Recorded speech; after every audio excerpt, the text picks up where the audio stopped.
এই জায়গাটি একটি ডিমঝিক গ্রামীণ প্রাকৃতিক পরিবেশ। একদিকে দিগন্ত বিস্তৃত শুকনো জমি, কোথাও কোথাও ফসলের ক্ষেত এবং গ্রামের পথ।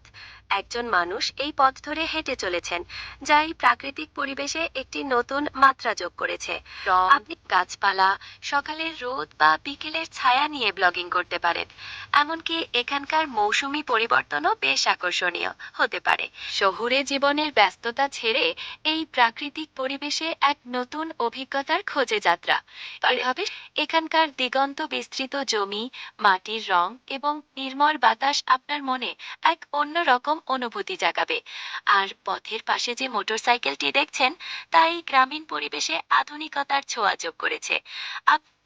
অবশ্যই, আমি বলছিলাম যে একজন ব্যক্তি পা গুটিয়ে বসে আছেন।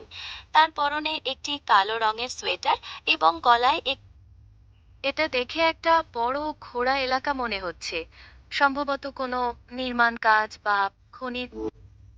ডান দিকে ভুট্টা ক্ষেত দেখা যাচ্ছে, আর বাঁ দিকে একটি মাটির রাস্তা চলে গেছে। রাস্তাটা দেখে মনে হচ্ছে এটি কোনো গ্রামীণ এলাকা। দিগন্তে কিছু গাছপালাও দেখা যাচ্ছে। পুরো পরিবেশটা বেশ শান্ত। আপনি কি কিছু নির্দিষ্ট বিষয়ের উপর জোর দিতে চান?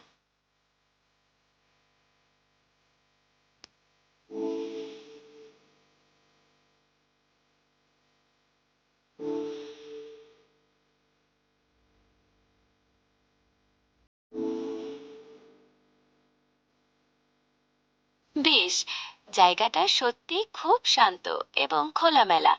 একদিকে দিগন্ত বিস্তৃত ভুট্টা ক্ষেত, আর অন্যদিকে মাটির রাস্তা, মাঝে মাঝে কিছু গাছপালা, আর দূরে আবছা ঘরবাড়ি মিলিয়ে একটা স্নিগ্ধ আর নৈসর্গিক পরিবেশ, যা মনকে এক অদ্ভুত শান্তি দেয়।